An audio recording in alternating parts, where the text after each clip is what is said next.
नमस्ते, वंदे मातरम, जय हिंद।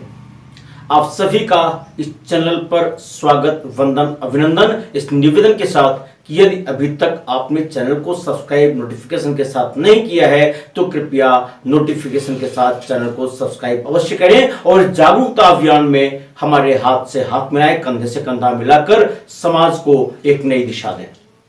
आज का विषय जहां एक तरफ दुख देने वाला है, वहीं दूसरी तरफ आश्चर्यचकित कर देने वाला है।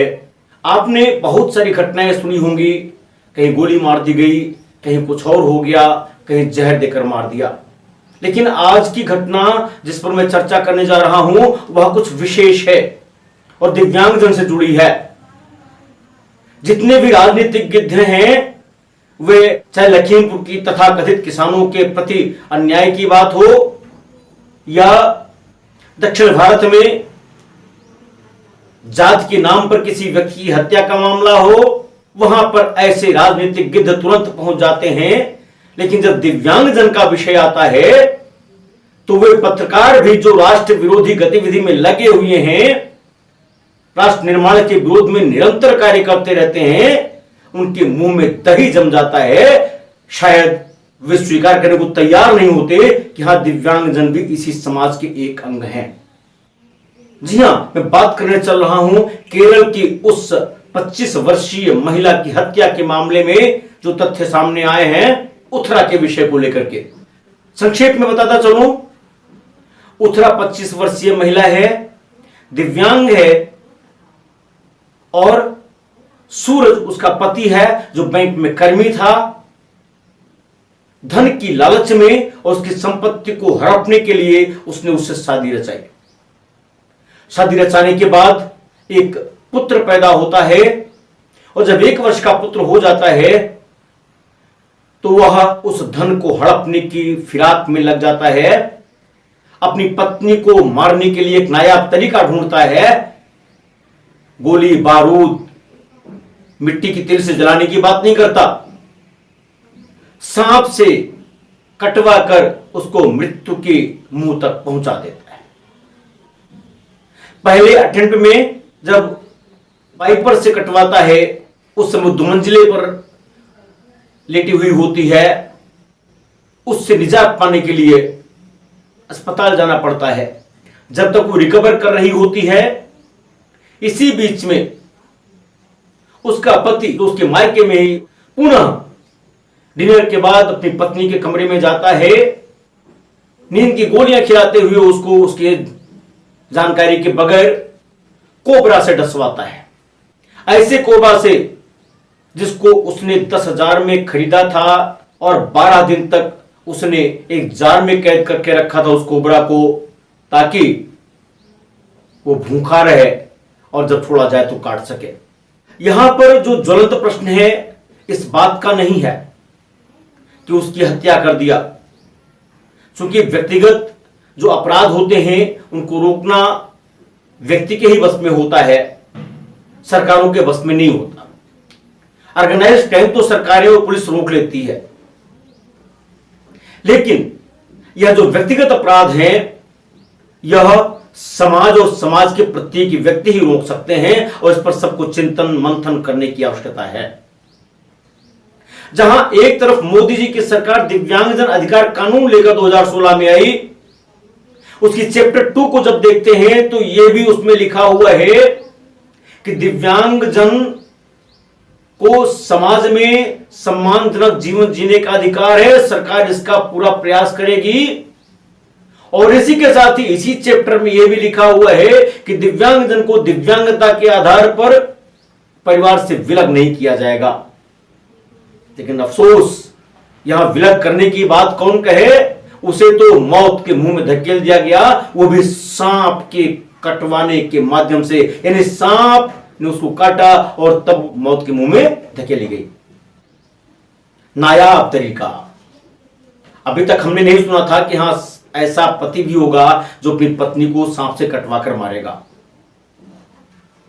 मैं धन्यवाद दूंगा केरल के कोलम जिले के उन जज साहब को जिन्होंने इसका ट्रायल किया और एक एक पहलू पर विशेष ध्यान देते हुए 302, 307, 201 इन सभी धाराओं को संज्ञान में लेते हुए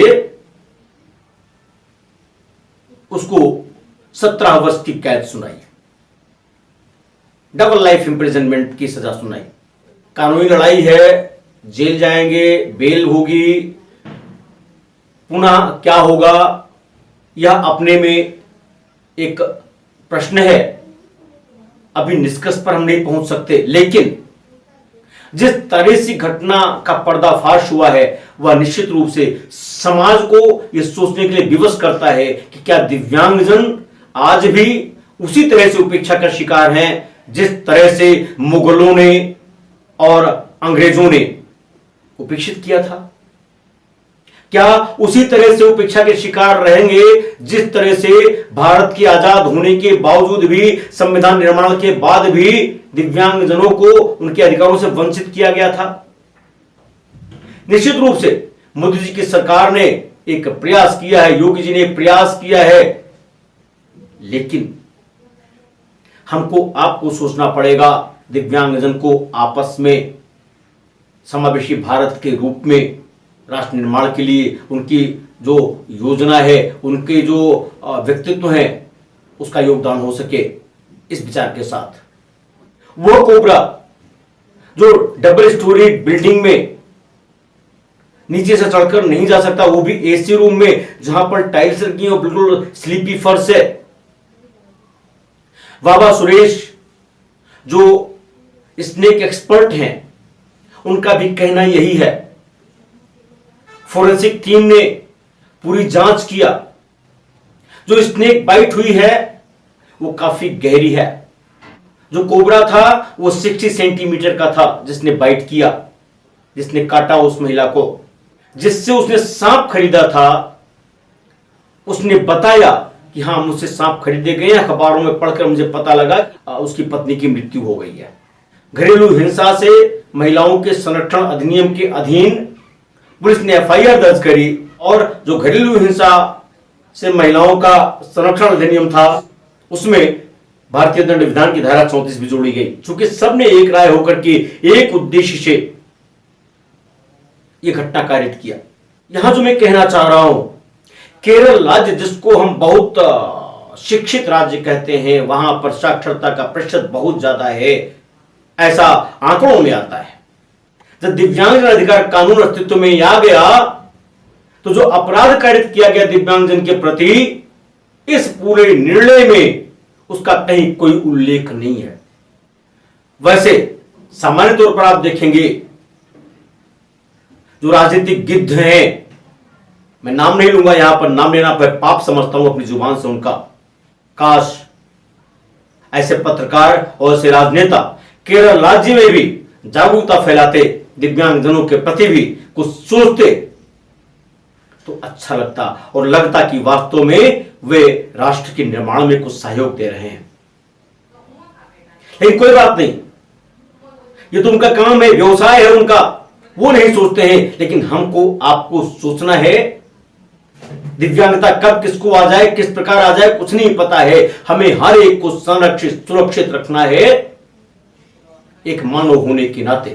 तो आइए हम आपसे भी निवेदन करते हैं, आप भी जुड़िए और सबको जागरूक करिए उनके अधिकारों के प्रति, उनके जीवन जीने के अधिकार के प्रति, और उनको शोषण, क्रूरता जैसे अपराधों से बचाते हुए राष्ट्र निर्माण में उनकी शक्ति का उपयोग करें।